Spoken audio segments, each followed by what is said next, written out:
स्वागत करते आपलं पुन्हा एकदा एका नवीन व्हिडिओ ब्लॉगमध्ये। तर आय होप की तुम्ही सगळेजण मस्त आणि मजेत असाल। तर आज आहे रविवार, तर आज सुट्टीचा दिवस असल्यामुळे घरातली सर्व कामं अशी निवांत चाललेत। तर आता फरशी वगैरे पुसून घेतली। तर चला व्हिडिओला केलेली आहे सुरुवात। नक्की व्हिडिओ कंटिन्यू करा आणि जर व्हिडिओ आवडला तर नक्की व्हिडिओला लाईक आणि चॅनलला सबस्क्राईब करायला विसरू नका। आणि व्हिडिओ कसा वाटला ते सुद्धा कमेंट करून नक्की सांगा। तर तुमचा रविवार कसं जातं ते सुद्धा कमेंट करून नक्की सांगा। तर आता आंघोळ वगैरे झालेले आहे, आता मी सुद्धा आवरले। तर पटपट किचनवरचं आवरायचं राहिले, बाकीचं सर्व झाले आणि कपडे धुवायचे कपडे खूप आहेत। तर आज म्हटलेलं वरनं स्टाईल वगैरे घासून काढावी बाथरूमची, पण रात्री पाणीच आलं नाही। आता जेवढं पाणी आहे तेव्हाच मला ॲडजस्ट करून करावं लागणार, कारण कपडे धुवायचेत आणि किचनवरचं सुद्धा आवरायचे, भांडी वगैरे घासायचेत। आणि बघूया आता म्हटलं उद्या जास्त पाणी येतं, तर मग म्हटलं उद्या जास्त भरून ठेवून बाथरूम सगळं वरून म्हणजे स्टाईल वगैरे बरेच दिवस झालं घासली नाही, तर ती घासून घ्यावी। आणि तिचं सुद्धा आवरले, ती आता खेळायला गेली बाहेर। तिचे आज आवरले, ती म्हटली मम्मी मग थंड पाण्याने आंघोळ केली, कारण एवढं गरम होतंय ना ह्या 4-5 दिवसात। बापरे, थोड्या वेळ सुद्धा फॅनशिवाय जमत नाही। फॅन बंद झालं की नुसतं घाम यायला चालू होतंय। तर आता थोड्या वेळ बंद केला तर लगेच असं गरम व्हायला लागलं। आणि काय होतं माहिती आहे का, असं बोलताना फॅन जर चालू असला तर फॅनचाच आवाज येतो, माझा आवाज तुमच्यापर्यंत येणार पण नाही। बघूया, मी म्हटलंय माईक घ्यायचा, तर आता बघूया एकदा घेतला तर चांगलाच घेईन, कारण नंतर होत नाहीत। आणि बरेच दिवस झालं माझं चाललंय माईक घ्यायचं, तरी सुद्धा माझ्या मोबाईलचं म्हणजे हे चांगलं आहे आवाज, पण काय होते माहिती आहे का, असं लांबून शूट करायचं म्हटलं की आवाज कमी येतो, मग माईक असला की छान असा आवाज येतो। तर बघूया, आता म्हटलंय मी जाणार आहे तुळशी बागेत, मला काय घ्यायचं सुद्धा, थोडीशी शॉपिंग सुद्धा करायची, ते जरा सरप्राईज आहे तुमच्यासाठी। तर बघूया, तेव्हाच मी तुमच्याबरोबर शेअर करीन। तर बघूया, आता 4-5 दिवसानंतर जाईल, पण मला ह्याच्या आधी जायचं आहे, काय म्हणतात पाडव्याच्या आधी आणि स्वामींच्या प्रकट दिनाच्या अगोदर जाऊन यायचं, कारण नंतर खूप सारी गर्दी होती आणि त्या दिवसासाठी स्पेशल काहीतरी असं आणायचं आहे, तर तुम्हाला नंतरच कळेल। तर चला, एका ताईची कमेंट होती की त्याच्यावरती ठेवू नको म्हणून, तर ते आता मला काढायचे, पण आता त्याला 4-5 दिवस काय मला हात तर लावता येणार नाही। बघूया, नंतर मग कुठेतरी त्याला जागा शोधीन आणि तिथं ठेवीन, कारण दुसरीकडे ठेवायचं कुठं ठेवायचं हेच कळत नाही, कारण आणि मी सारखे हातात घेईल आणि ते फुटलं की झालं, त्यासाठी बघूया आता कुठं तर ते ठेवीन। मी म्हटलेलं आज निवांत इथं सर्व घरातली साफसफाई करावी, कारण आता पाडवा सुद्धा जवळ आलाय, पण म्हटलं जाऊ दे अजून 4-5 दिवसांनी केली, कारण मला मंदिर सुद्धा क्लीन सगळं करायचंय। जे काही लटकन लावले ते सुद्धा काढून व्यवस्थित असे धुवून सगळं मंदिर व्यवस्थित असं पुसून घ्यायचे, कारण बरेच दिवस झालं मंदिराची डीप क्लिनिंग केली नाही मी। तर आता ते 4-5 दिवसानंतर करीन। आणि सर्व घर सुद्धा मला एकदा असं सर्व भिंती वगैरे सर्व पुसून घ्यायच्यात, कारण भिंती पुसले ना जे काही धूळ वगैरे बसलेले असते ते निघून जाते। आणि ह्या भिंतीचं कसं होतंय माहिती आहे का, अशी धूळ चिटकून बसते, असे आपल्या दुसऱ्या म्हणजे हे कसला वेगळाच कलर आहे, त्यामुळे ती धूळ अशी चिटकून बसते, पण एकदा पुसले ना कापडाने पुसले ना व्यवस्थित अशी निघते आणि डाग सुद्धा राहत नाहीत। काय ठिकाणी डाग आहे ते सुद्धा मी सोड्याच्या पाण्याने काढून घेणार, सोड्याच्या पाण्याने लगेच निघतात। तर बघूया 4-5 दिवसानंतर तो सुद्धा ब्लॉग मी तुमच्याबरोबर शेअर करेन माझ्या साफसफाईचा। तर पडदे सुद्धा आणायचेत, तर आता बघूया एकदाच गेल्यावर सर्व काही जे काही घ्यायचं आहे ते घेऊन येणार पडदे, कारण बऱ्याच दिवस झालं पडदे म्हणते घ्यायचे आणि पडदे लावल्यानंतर अजून छान घराला लुक येईल, त्यासाठी 10:30 वाजले। तर चला पटपट असं आवरते, नक्की व्हिडिओ कंटिन्यू करा। आणि तुम्ही एवढं छान माझ्या व्हिडिओला सपोर्ट केला त्याबद्दल खूप खूप थँक्यू। आणि याने छान अशा शुभेच्छा दिल्या कालच्या व्हिडिओ खाली, जो की माझा पेमेंटचा व्हिडिओ होता तो, आणि खरंच खूप छान वाटलं। बऱ्याच ताईंचं पण नवीन चॅनल आहे, त्यांना असं पण वाटलं की आमचा कधी चॅनल ग्रो होईल काय, तर लवकरच होईल ताईनं, फक्त तुम्ही प्रयत्न करायचं सोडू नका, नक्कीच तुम्हाला एक ना एक दिवस यश तुम्हाला सुद्धा भेटेल, जसं की मला भेटलं खूप दिवसानंतर, तसं तुम्हाला सुद्धा भेटेल हीच स्वामीचरणी प्रार्थना. कारण प्रत्येकाला वाटतं आपला चॅनेल ग्रो व्हावा आणि आपण पण काही ना काही त्यातून थोडंफार मोबदला आपल्याला सुद्धा भेटला पाहिजे. जसं मला वाटतं तसंच प्रत्येक ज्या यूट्यूबर ताई आहेत त्यांना वाटतं. तर लवकरच तुम्हाला सुद्धा त्याच्यामध्ये यश मिळेल. तुमचा सपोर्ट माझ्यासोबत कायम राहू द्या आणि असेच छान छान कमेंट करत जावा. आणि तुम्हाला कसले व्हिडिओ बघायला आवडतील ते सुद्धा कमेंट करून सांगा, जेणेकरून मला सुद्धा काही ना काही आयडिया येतील. तर बघूया आज काय काय होते ते मी तुम्हाला शेअर करेन. आणि 3 वाजता हाच व्हिडिओ मी आज अपलोड करणार आहे. कारण काय झालं, काल व्हिडिओ मी अपलोड केला नाही आणि व्हिडिओ शूट पण केला नाही आणि अपलोड पण केला नाही, त्याबद्दल सॉरी बरं का ताई. तर का मी आज शूट करून आजच अपलोड करणार आहे संडेचा ब्लॉग, संडे दिवशी. तर नक्की बघा आणि चला पटपट असं आवडते. खूप बोलली नाही म्हटलं 3 मिनिटं ह्याच्यातच गेल्या.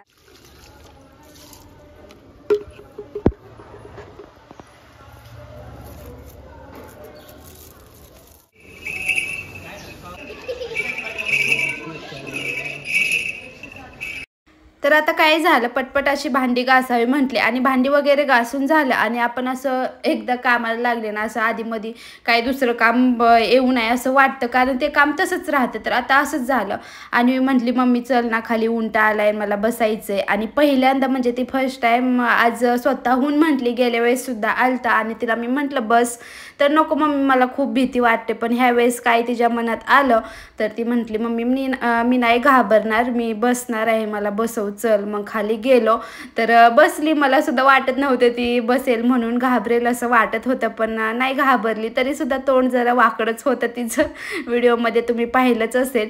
उन्हाळा खूप वाढत चाललाय आणि आता काय होतंय माहितीये का, पाणी जास्त थंड होत नाही, कारण जसं ऊन आणि कसं गरम होतंय ना, त्यामुळे. तर म्हटलं थोडंसं असं कापड बांधावं, जे हे स्टोन होता खूप दिवसाचा आहे तसंच घरात, मी जास्त वापरला पण नाही. आणि म्हटलं चला हाच हे बांधावं, कारण काय होईल माहितीये का, माठाच्या कडेने बांधलं ना थंड पाणी सुद्धा होईल आणि माठ सुद्धा थंड राहील. त्यासाठी गावाकडे बघा ना असंच पोतं वगैरे जे असतं ते धान्याचं पोतं हे करून बांधतात, अगदी फिट्ट असं बांधतात, जेणेकरून ते उन्हाळा होईपर्यंत निघतच नाही.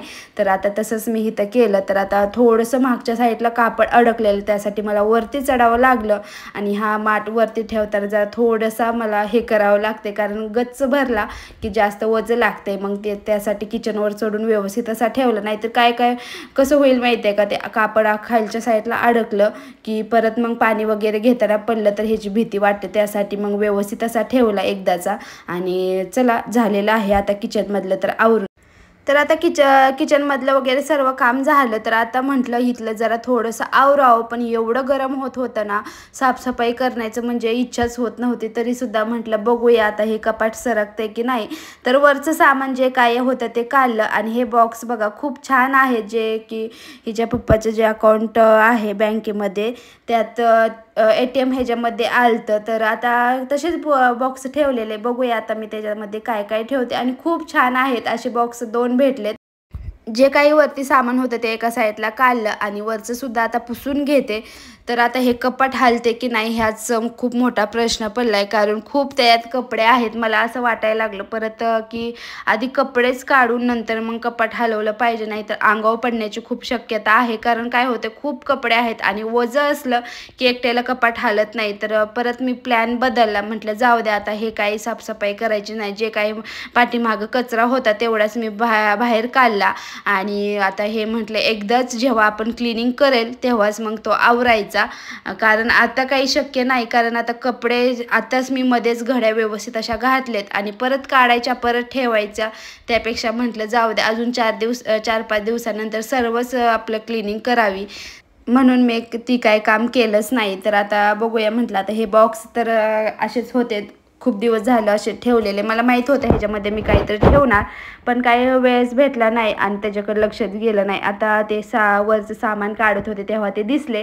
तर आता म्हटलं ह्याच्यामध्ये ज्वेलरी सर्व व्यवस्थित अशी बसेल, तर म्हटलं तेच ठेवावी. आणि खरंच एवढे छान बॉक्स आहेत ना, हे असे आपण घ्यायला गेलो तर ते भेटणार सुद्धा नाहीत. पण हे जे आतले कप्पे होते ना ते काय असे नव्हते जोडलेले, नंतर मी जोडलं. आता जेवढ्या वरती होते ज्वेलरी किंवा कानातले तेवढेच आता हे ठेवते. नंतर मग जेव्हा मी साफसफाई करेल तेव्हा सगळे आपोआप आपल्याला भेटतात, मग तेव्हा व्यवस्थित तसं ठेवून तुम्हाला सर्व कानातली वगैरे मी दाखवीन.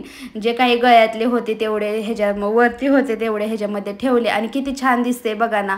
ते जेव्हा पार्सल रिसीव झालं तेव्हा वाटलं सुद्धा नव्हतं हे काय एवढ्या उपयोगी येईल ह्याचा, कारण त्याच्यात ATM कार्ड वगैरे काही बँकेचं जे चेकबुक होतं.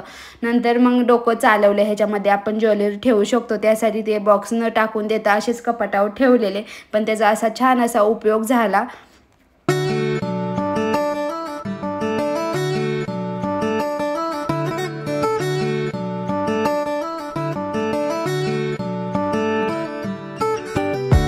तर कालच्या व्हिडिओ खाली एका ताईची अशी कमेंट आली की ताई फेस रेझर वापरल्याने जास्त केस येतात की काय ते सांग प्लीज, आणि खूप प्लीज म्हटल्या त्या. तर त्यासाठी म्हटलं चला आज मला ते रेझरसुद्धा वापरायचं होतं, तर म्हटलं चला तुमच्याबरोबर ते शेअर करावं जेणेकरून त्या ताईंच्या जे काही मनामध्ये डाऊट्स आहे ते क्लिअर होतील. तर इथं मी बघा मॉइश्चरायझर लावून घेतले, तर ह्या जागी तुम्ही हे सुद्धा लावू शकता अलोवेरा जेल, पण आता काय माझ्याकडे नव्हतं आणि मला अलोवेरा जेलने थोडेसे असे पिंपल्स येतात, त्यासाठी मी मॉइश्चरायझर लावूनच हे करते. तर आता फक्त मी जे काही आपलं अप्पर लिप्स आहे तेवढंच मी करणार आहे, कारण साईडला तुम्ही बघू शकताय मला पिंपल्स आलाय, त्यामुळे तिथं काही फेस रेझर वापरायचं नाही, कारण जिथं पिंपल्सचा त्रास आहे, जिथं जास्त पिंपल्स आहे तिथं फेस रेझर वापरायचं नाही, नाहीतर इजा होऊ शकते त्यासाठी. तर काय आता केस म्हणजे जास्त ग्रोथ येते का काय, तर जशी तुमची पहिली ग्रोथ आहे तशीच येते, जास्त येत नाही किंवा कमी येत नाही. कसं आता आपण हाताचं पायाचं वॅक्स केलं तर जशी आपली पहिली ग्रोथ आहे तशीच येते का, जास्त येते का कमी, असं अजिबात नाही, आणि जशी आहे तशीच येते. त्यामुळे महिन्यातून मी करत असे, जास्त म्हणजे आठवड्यातून 15 दिवसातून करत नाही, फक्त महिन्यातून करते, आणि एवढी काही ग्रोथ नाही, कारण त्यामुळे मी जास्त वेळा नाही करत. तर अशा पद्धतीने आपली स्किन आहे ना टाईट पकडून अशी करायचं जेणेकरून आपल्याला ते ब्लेड वगैरे लागणार नाही. आणि कधी पण आहे ना जिगजॅगवालं ब्लेड घ्यायचं, रेझर एकदम सरळ असं जे रेझर असतं ते घ्यायचं नाही, कारण काय होतं ते लागण्याची शक्यता असते त्यासाठी. आणि हे मी ॲमेझॉनवरून परचेस केले, जरी तुम्हाला पाहिजे असेल तर नक्की कमेंट करून सांगा, मी नक्कीच त्याची लिंक देईल आणि तुम्हाला दाखवते. एवढंच फक्त मी अपर लिप्सवरूनचेच केस रेझरने काढले, तर बघू शकताय किती निघलेत, आणि अजिबात जास्त वगैरे काही केस येत नाही, जशी आपली ग्रोथ आहे तशीच येते. आणि नंतर हे सर्व झाल्यानंतर व्यवस्थित असं ते रेझर क्लीन करून ठेवायचं नंतर, जेणेकरून आपल्याला नंतर वापरताना कोणताही इन्फेक्शन वगैरे होणार नाही त्यासाठी. छोटासा ब्लॉग मी इथंच थांबवते. आय होप की तुम्हाला आजचा ब्लॉग आवडला असेल. व्हिडिओ आवडला असेल तर नक्की व्हिडिओला लाईक आणि चॅनलला सबस्क्राईब करायला विसरू नका, आणि व्हिडिओ कसा वाटला ते सुद्धा कमेंट करून नक्की सांगा. तर भेटूया आपण अशाच एका छान अशा व्हिडिओ ब्लॉगमध्ये. तोपर्यंत बाय बाय, आणि सर्वांना श्री स्वामी समर्थ.